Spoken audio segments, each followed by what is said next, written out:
Hey, my friends, can you believe it's Friday again? And you know what that means? We're going to build wins together for the next 30, 45 minutes. You are going to love today's guest, David Gonzo Mammano. And David is, he and I are going to chat about this a little bit more when he gets on, but we had a great opportunity to chat yesterday for his podcast, The Gonzo Experience. And we're going to talk about that a little bit. He's a speaker and author, a businessman and comedian. And we're going to talk about all that and whatever else. And you Okay, you're not alive if we get done with this show if you do not follow David and you do not love David. That's just a guarantee. We'll be right back. Don't go away.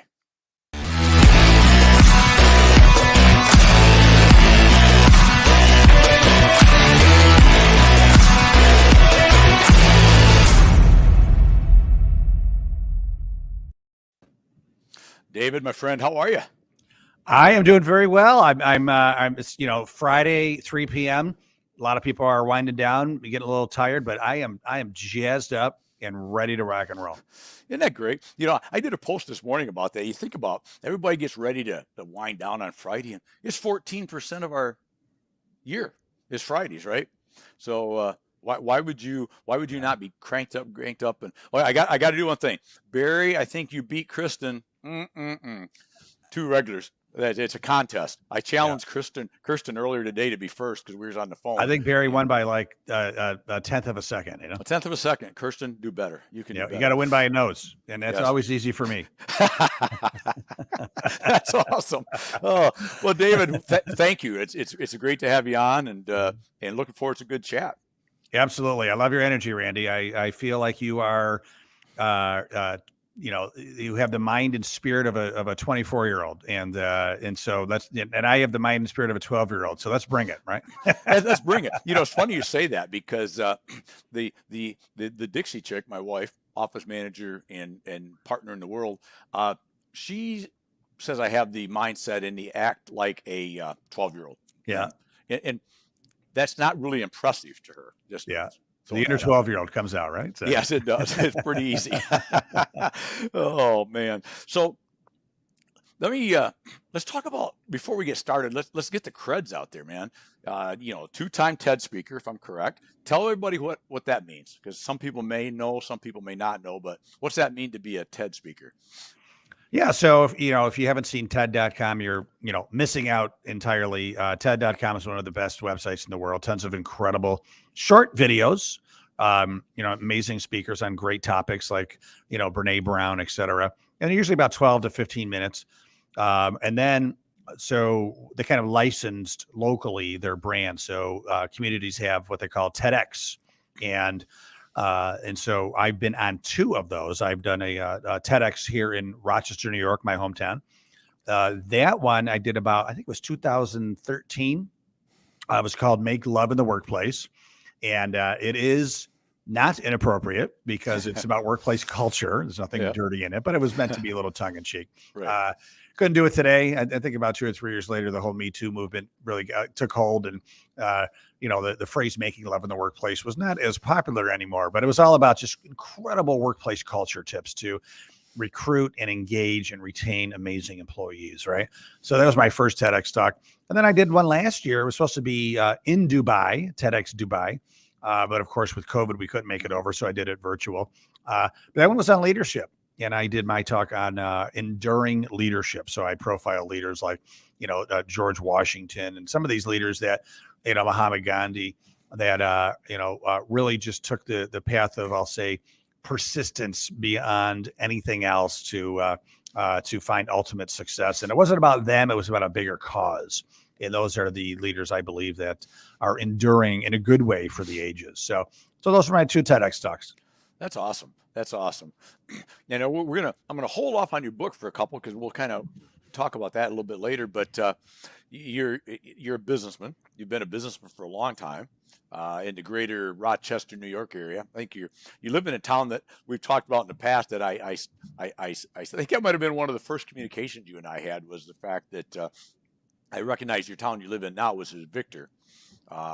But Rochester, New York area, for the folks that maybe don't know where Victor is, because Victor's about as big as our computer screen, right? But so give us your background on your business life, because I know you've been involved in a lot of fun and interesting things, I believe. Yeah, well, it's been interesting. I look back at my, people ask me, how did I get started in the business world? When did I know I was going to be an entrepreneur? And now I do this in my comedy routine, but I make it, I add a little bit more funnies to it. But, essentially I was 6 years old and it was February break in Rochester, New York. So of course there's snow Hmm. and, I'm bored. I tell my parents, I'm going to go make some money. I'm going to go shovel some driveways. So I start to go shovel. I start to go ask, go to the neighbors and, hey, I'm David Mammano, across the street. Can I shovel your driveway? $1, whatever. I forgot what I was going to charge, maybe $1 because it was like 1976, right? And they were like, "Oh, David, so sorry. We already have a plow guy. It's February. So they most everybody was all taken care of. Right. So I get to the end of the street, and I remember being pretty down, because like I didn't get one sale, and then and maybe this is where I have a little exaggeration, but I feel like this is what happened is that I was stopped in my snow tracks with a great idea, and it was an idea that I think was a game changing idea for a 6-year-old. I realized that I was 6 and I was kind of cute, of course, as most 6-year-olds are. Hmm. And I said, I'm going to go to the next street over and I'm going to shovel the driveway first. And then I'm going to go to the door and I'm going to, put on my cutest little 6-year-old face and tell people like, hi, I'm David Mammano. I'm from the next street over and I just shoveled your driveway. And I thought, they have to give me something, right? Right. And sure enough, every house gave me something, $1, $5. And I still remember the Epsteins gave me $20. And, Wow. and so I came home with a pocket full of money at age 6 because I changed the game. So looking back, that's probably when I should have, known that I was going to be an entrepreneur. Right. But, Hmm. moving forward from that, typical kid had the paper route, washed cars, did the lemonade stand, of course. I had an iced tea stand instead, though, because I wanted to be different, right? So I Oh, was even yeah. standing out back then, right? There you go. So, paper route. And then, buddy of mine started a t-shirt company where we would, design t-shirts and sell them around the college campus. And actually went to Woodstock too and sold t-shirts there and made some money. It was fun. Nice.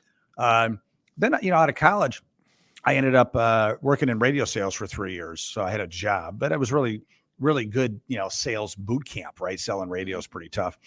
But I had the bug to just really get out and start my own thing, and I was trying to figure out what that was. What am I going to do for a business? Like I knew I wanted to be an entrepreneur, but I just wasn't sure what business that was going to be. And in college, I went to University of Buffalo and I ran a school newspaper. And it was a big paper. It came out 3 times a week, 11,000 circulation. Oh. And I missed it. And I thought, maybe I'll start a magazine. What can it be about? And then I knew that my cousin was going to college and he wasn't really sure why. And I thought that was kind of sad, and back then a lot of us just went to school because it was the expected thing to do, Right. Yep. Yep. And I thought, wouldn't it be neat if I could have a magazine that would help high school students with planning for college and career exploration while they're still in high school. So that was the idea. I came up with the idea. It was called Next Step Magazine. We later changed the name to Next Step U, the letter U. And the whole magazine was about college, career, and life planning. And we gave it away free to high schools. Started in Rochester. We gave it away free in bulk to all the high schools. Then we made our money by selling ads. Right. Mostly colleges, advertising, banks for student loans at the time, even the military recruiting students. Made a profit, expanded to Buffalo, Syracuse, made a bigger profit, expanded to all New York State. And then we ended up franchising the idea around the whole country. So about 5 years later, we had the magazine in every state. We were doing, I think we were in a little more than 20,000 high schools 5 times a year. Had a website, of course. So, between everything we were doing, we were reaching like 3 million high school students per year, all supported by advertising. And it was a great run. It was a beautiful model. We were an Inc. magazine company, 5,000 company, 3 years in a row. I was a Rochester Top 100 company. I'm thinking I have the Midas touch and my poop doesn't stink, right? And then, of course, that damn digital revolution crept up on us. And then it really like nailed us in the head with a bat. And it's just print started dying pretty quickly, especially with teenagers. They're looking at their phones more often. So we lost a lot of revenue. Revenue was declining big time. Finally had to retire the magazine, put everything online, and it never was the same. And I didn't enjoy it anymore. It became more of a transactional business, more of a, colleges were wanted to pay more like cost per lead online instead of just general brand advertising like print. So I sold it. I sold it to a woman in New York City and decided to move on. Then I started a company called Avanti, which in Italian means move forward. So that's kind of like next step. Like it. And Avanti, it was called the Avanti Entrepreneur Network. And we offered a lot of services to help people start businesses and grow businesses. So we had a coaching program. I started my podcast back then. This was 2016. And then we started doing events for entrepreneurs, like these all-day events with great speakers and sponsors and people would be there with booths and that were offered services to entrepreneurs. It was fantastic, and people really loved the events. And so then I started offering more of them. And how the river flows, the business naturally evolved into a monthly networking group for entrepreneurs. So members would pay an annual fee. And for that fee, I would have an event for them every month. And it was the third Wednesday of every month after work. Different locations, could be a country club, someone's business that was big enough, restaurants. And the first half was beer, wine, hors d'oeuvres, networking, connecting. And then the second half, we'd bring in a speaker. Could have been someone like you, talk about sales, leadership, marketing, etc. A lot of times just an entrepreneur, telling their journey, which is really exciting a lot of times, right? Right. So we got that going. I got about 100 members locally here in Rochester, started expanding it through a licensing program to Buffalo. Then we did Burlington, Vermont, and Toronto, and New York City, and New Jersey. So we started getting that going, and then COVID hit. And really obviously put in-person events on hold. Right. We thought on hold for a couple of months, but ultimately it crushed for a long time. So we went online with that. But I think people were getting zoomed out, a lot of free content anyway, a lot of Zooming going on. So less and less people were showing up. So we just kind of put it on ice, and now that, God willing, we're coming out of COVID, I hope, to some extent. Yep. I've reinvented and kind of rebranded. And so now my new networking group is called Utopia. We spell it Y-O-U, utopianetwork.com. And what I've kind of pivoted it to be a very much of a global network, right? So instead of just local in person, we are global. We have members from 4 different countries right now. And we just launched it a couple months ago. And the whole goal of Utopia is to bring, heart-centered entrepreneurs together to connect. Like when I say connect, I mean like meaningful connections. Like, what do you need? How can I help you? Type of connections. Right. And then classes. We have weekly classes from, really inspiring, trainers to teach entrepreneurs to grow to the next level. And then we also have micro communities. So you can build a micro community on our site with other utopians, as we like to call ourselves, based on industry or geography, hobbies, whatever. And then the fourth thing that we do is coaching, and we do that right now through mastermind groups. So we have online mastermind groups for our members as well. So the goal is to grow that, hundreds of members, maybe thousands, and then certainly could do in-person events, right? We could have an annual, 3-day Utopia Summit. Red Rocks, Colorado, tons of speakers. But it's not like based on in-person events. And it's the goal is to be online globally. So, in addition to that, I'm doing more speaking. Like, that's my favorite thing to do. I love professional speaking. I've been doing it for years. I've spoken to, everything from Rotary clubs and Chamber of Commerces to, industry events with 5,000 people, everywhere in between. My favorite thing to do is to host an event or MC an event. Love doing that stuff. And I have about 3 or 4 keynotes that I do, and certainly could do a custom talk. But the core of what I love doing from a keynote is mixing my love of stand-up comedy. So in the 90s, I did some stand-up comedy, just amateur, did some fun, won the funniest person in Rochester contest, right? So oh, nice. And so recently I brought that back, but I combined it. It's kind of a, comedy meets business talk And so I joke that it's like if Tony Robbins and Jerry Seinfeld had a baby, it would be Dave Mammano, right? There you And go. so if any event needs kind of some levity, needs a little maybe a keynote talk during lunch to make people just laugh again, and as we're all together, coming out of COVID, where that's what I do best. That's when I'm in my element. So, and that comes across too when I'm hosting or an emceeing event is, being that guy that kind of knows when to, to infuse some comedy in a appropriate ways. Right. So that's what so between my podcast, speaking, and Utopia, and this, I mean, my podcast and my speaking and my books, you can make money off those for sure. But at the end of the day, they are very much marketing tools, right? Right. And so a lot of speakers, as or a lot of podcasters, they have a product behind the curtain, right? So Utopia will be, is that business behind all of the marketing strategies that I do, like the speaking, podcasting, and writing books. Love it. So that was a long-winded answer, I think, to what I've done so far. And I was 25 when I started Next Step. I think I just turned 26 actually, and I'm 53 now. And what's funny, and I'm sure you can relate to this. I still feel like I'm just getting started. I Yeah. really do. I mean, my bones hurt a little bit more when I get up in the morning, but other than that, I'm still full of piss and vinegar, man. Let's do this, Yeah. right?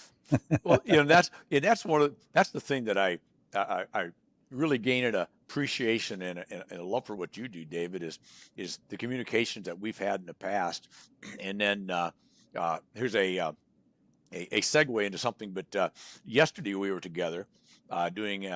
You were so kind to invite me to be on your Gonzo experience, the Gonzo experience, which is a weekly podcast on Wednesdays. And we recorded this yesterday, so I think on the 16th you will release this one, so people can listen to you and I chat again for 30, 40 minutes.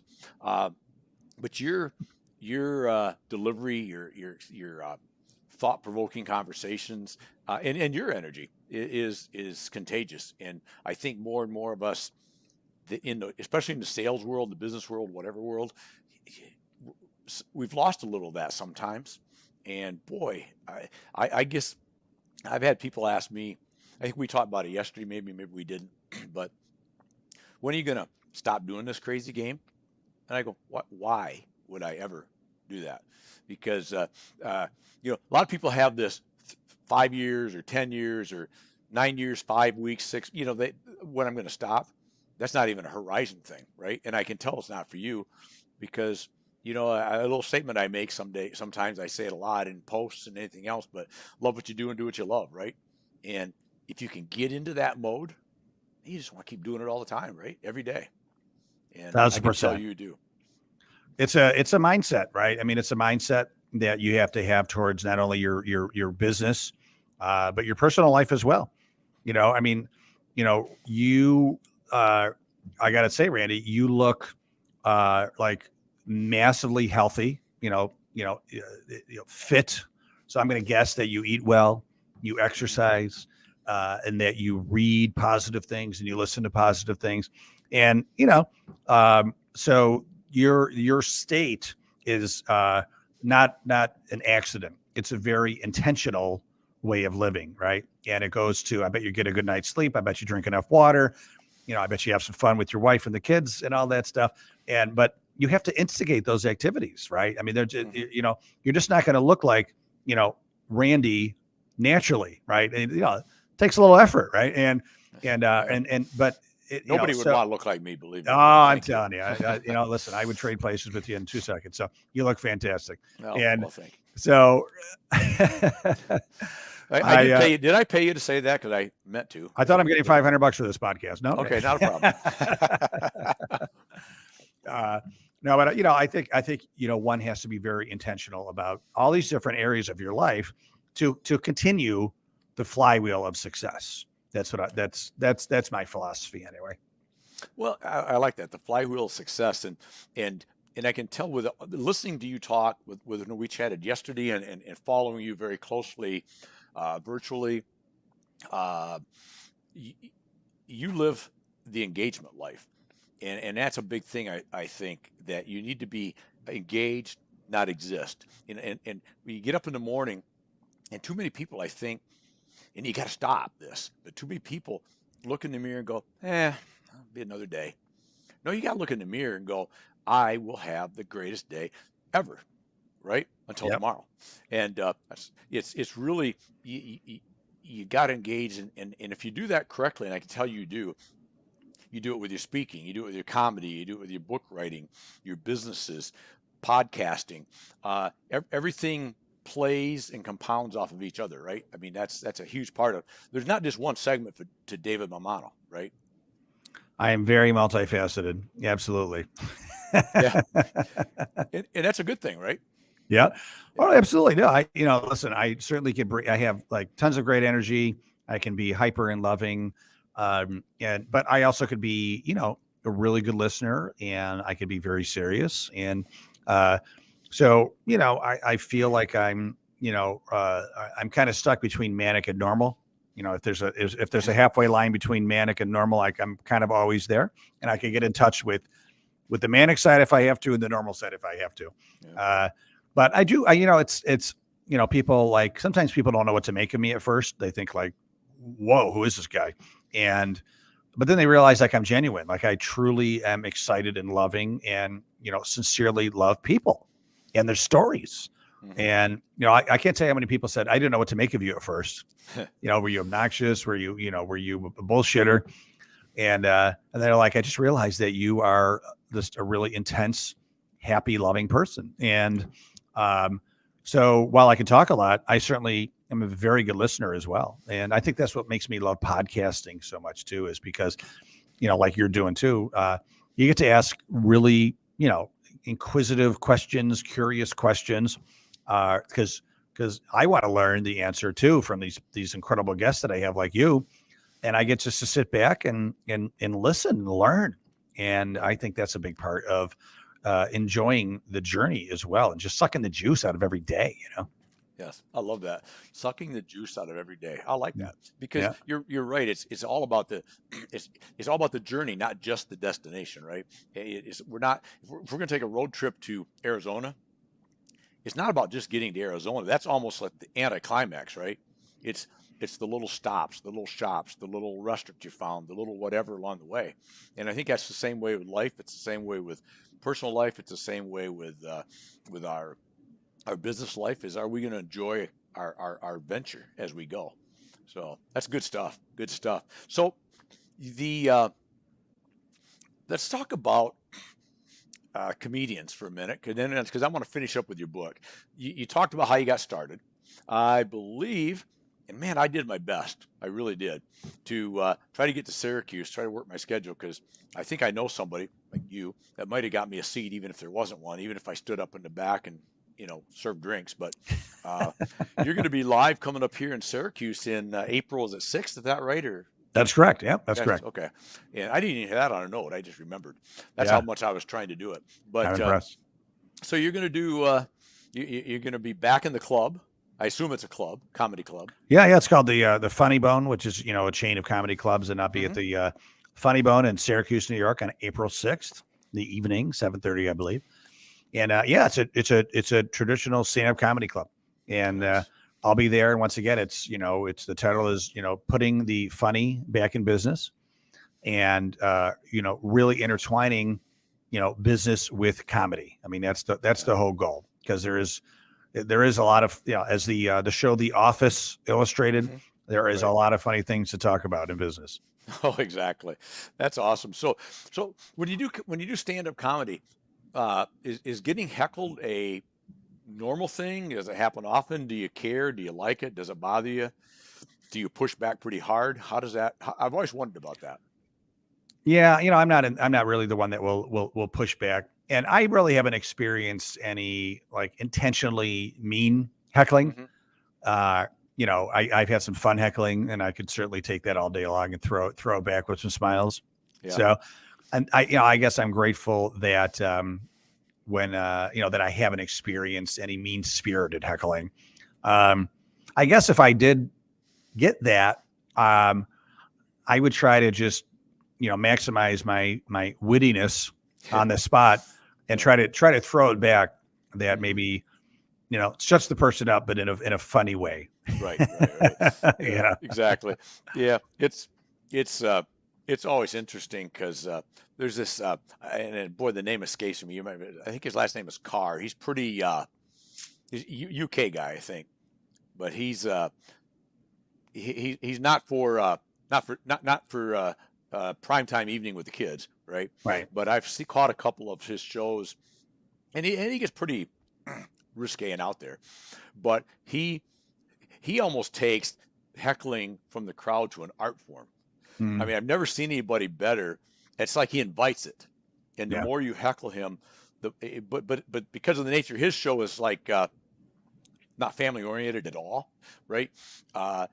He can get pretty right back in your face and shut people up, and it's kind of funny to watch just because Yeah. uh, uh, it's of the just the nature of it. The guy, I say the kid, I'm young, I'm old.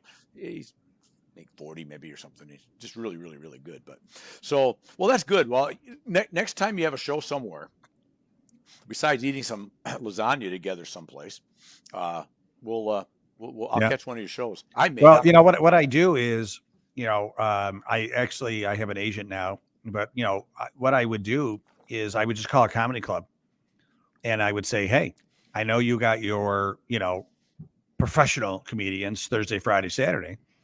I go, put me on a Wednesday, which is an Mhm. off night, and let's see what we can do. Yeah, If I get 100 people in the room, you know, they're making money on a very off right. night. So, so what I did in Rochester, my hometown, we did that night. We had almost 200 people there. Right. Wow. We'll see Syracuse. Hopefully, we'll get same thing. But if anybody knows, someone that works at their local comedy club, uh, connect me. I'll give them a call and see if we can get me booked on a Wednesday. I mean, what I do is we just negotiate a price. A lot of times that has to do with the number of ticket sales, Hmm. and I'm down there. So Randy, if you know the owner of the comedy club in Naples, let's get me down there. I'm going to get to work on it because if nothing else, you and I can sit on the beach in the evening with a cigar and it won't be a cognac because I don't drink cognac, but we'll have a glass of That wine and a cigar on the beach, right? sounds good to me. And Awesome. Love it. being in Rochester, like get me down there. The sooner the better, because right now it's I think it's like a whopping 24 degrees today, and I'm sure you are above 80, and Yeah. What so are we? yeah. I, what are we? I always like to look. It's always, it's funny. I used to have this thing, both of my adult boys and Dixie's adult daughters. It's 85 um, and sunny. There's a cloud or two, though, so feel bad for me. Right. But I used to, we've been down here 10 years, and as you and I talked yesterday, we go back to Michigan too in the summer months, but uh, I used to love to do this when it's really, really cold back in Michigan. When I talked to one of my boys, say, yeah, it was a little chilly today. It was only 77, and it was a little breeze, and I had to put a jacket on an evening. And finally, both of them at one point or another said, "Dad, just please stop. Yeah, just Just shut it, right? it's Yeah, it's yeah. really not funny anymore at all." Yeah, yeah. Yeah, I know.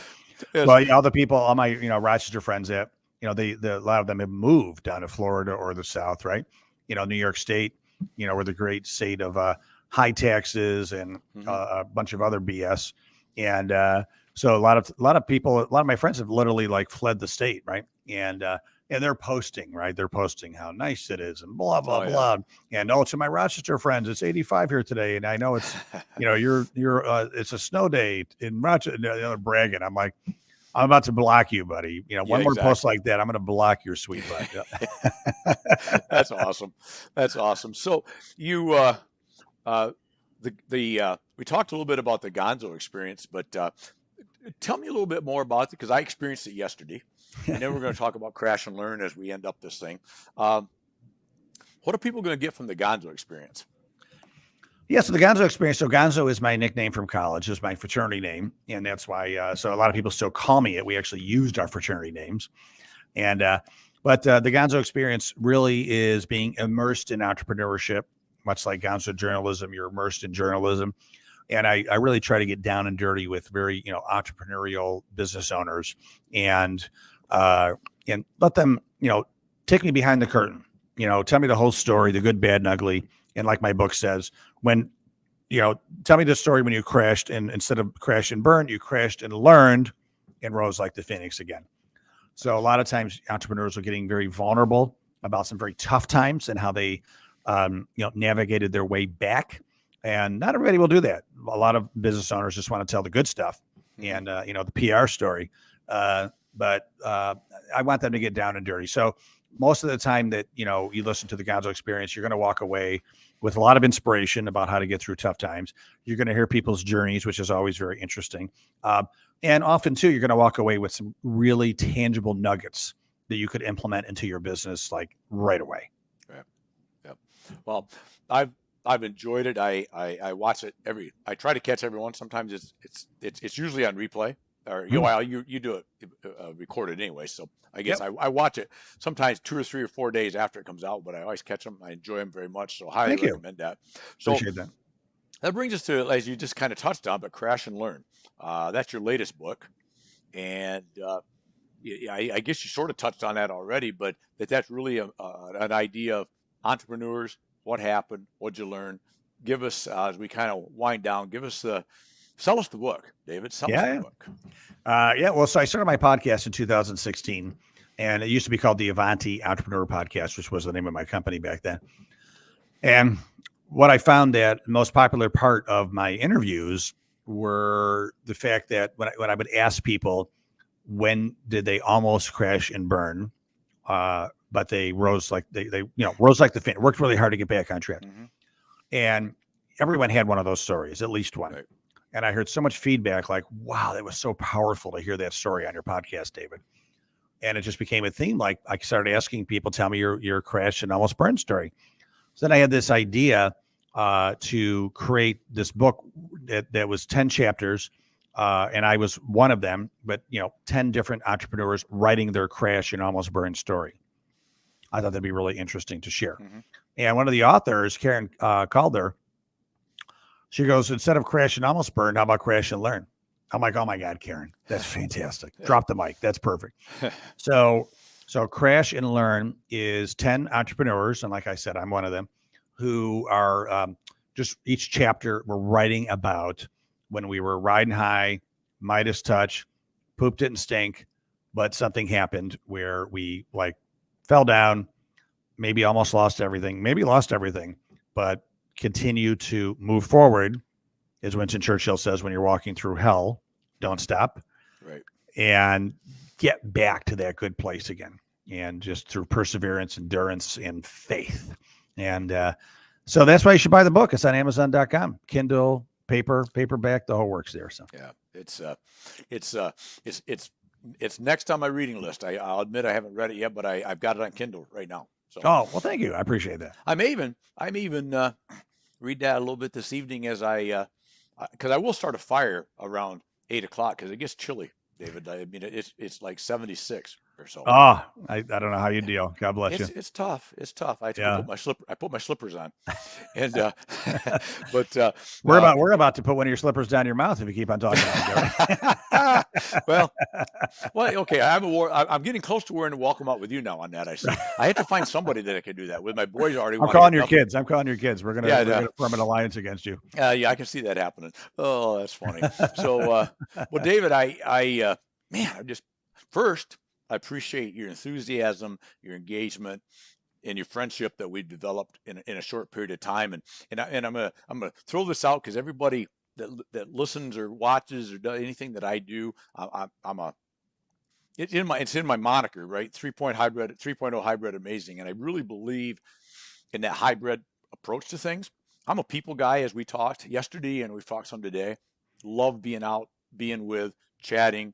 Um, but this virtual thing has added such a new realm to what we do because Wes and I, we talked about pre-show. Wes and I met, become brothers and pals and friends, and now we work together all virtually at the start. You and I are quickly, at least from my standpoint, you don't. It's my show, so you can't say anything bad. Becoming quick friends, right? 1,000%.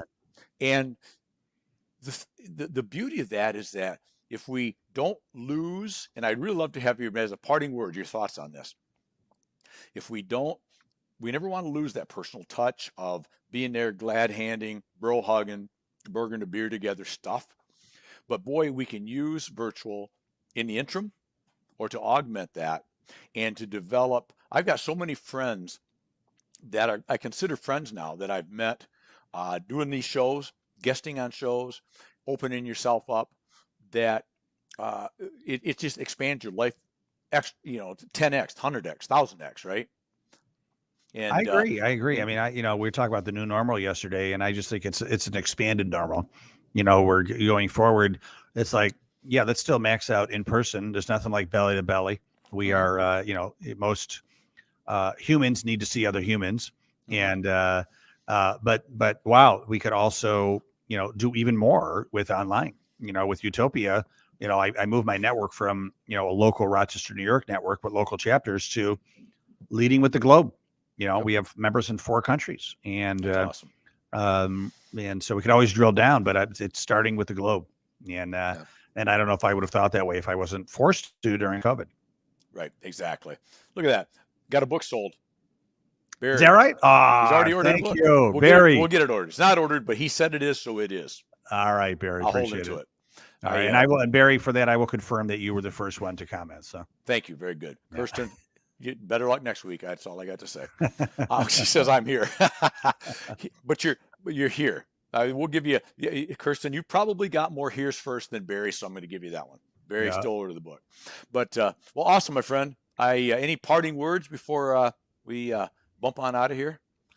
No, I would just say, listen, even me, we all have ups and downs, and just know that, listen, when you're having a down day, just know the tide goes in, the tide goes out. Keep on moving forward, and you will have another great day soon. And you have to have the bad times to appreciate the good times. So keep on moving Exactly, forward. exactly. Good words. Good words, my friend. I appreciated it as always. We'll see Thank you. you, Randy. Great being We'll, here. we'll see you in a second off screen. How's that? Sounds good. All right. Thanks, buddy. There you go, Thank you. folks. Check out David Gonzo Mammano. You got to buy his book. You got to check out his um, podcast. The guy's the real deal. As I'd mentioned earlier, I was blessed to be on his interviewed or talked, chat, really on an interview with him yesterday on the Gonzo Experience. That'll be out on the 16th of this month.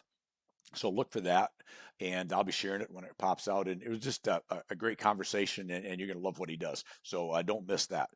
So let me see. What are we doing? Are we going to build wins next week together or not? Because I'm traveling, and we're going to build wins. This time, we're going to be another live remote. Uh, did it last week with some friends in Ohio, and I'm going back to Ohio next week, and going to be at Stillwater Metals with my friend Sam Hosteller. And there he is, good old Sam. I hate that when these people are handsomer than I, but that's everybody. So there we are. But anyways, we're going to be with Sam next week at his Customer Appreciation Day in Kenton, Ohio.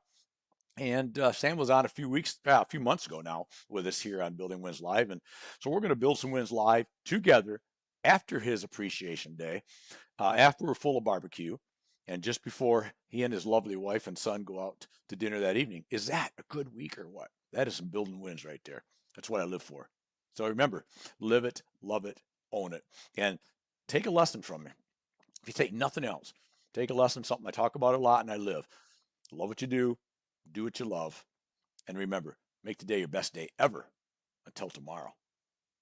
Cheers, my friends.